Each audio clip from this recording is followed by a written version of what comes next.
Welcome back to the shop. Today I'm going to talk about why I don't use a blade guard on my table saw.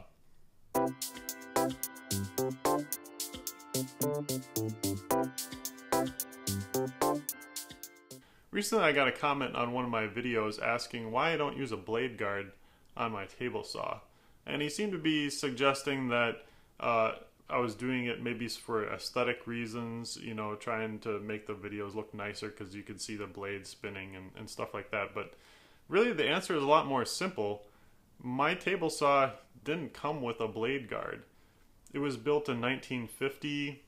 It wasn't a standard item on that table saw. I'm not sure that it even could be bought as an accessory.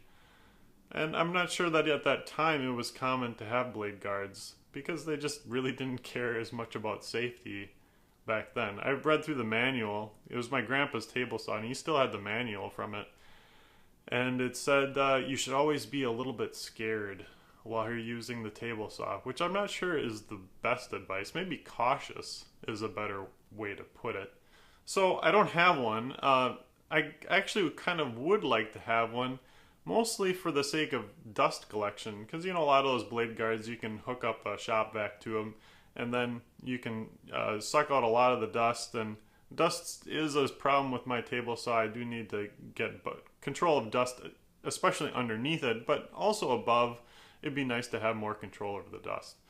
As far as avoiding cutting my fingers off with the blade guard, I guess it's good for that as well.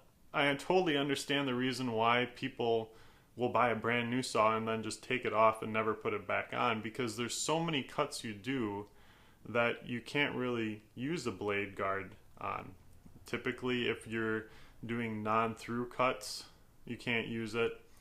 If you are cutting rather narrow strips where it's close to the fence, the blade is close to the fence, then you can't use a blade guard. So there's a lot of situations where you can't use it and then you take it off and you just don't ever bother to put it back on. I do believe that you can safely use the table saw without a blade guard. I certainly see a lot of people on YouTube and on TV and stuff that have used the table saw for a long time without a blade guard and they haven't cut any of their fingers off. I think it's a matter of, first of all, being aware of what you're doing.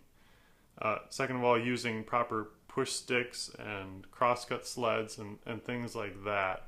In the future, I definitely would like to get a safer table saw, something like a SawStop, and it's something I'm going to be starting to save money for. It's not just for me. Eventually, my kids are going to be an age where they might want to work out in the shop as well.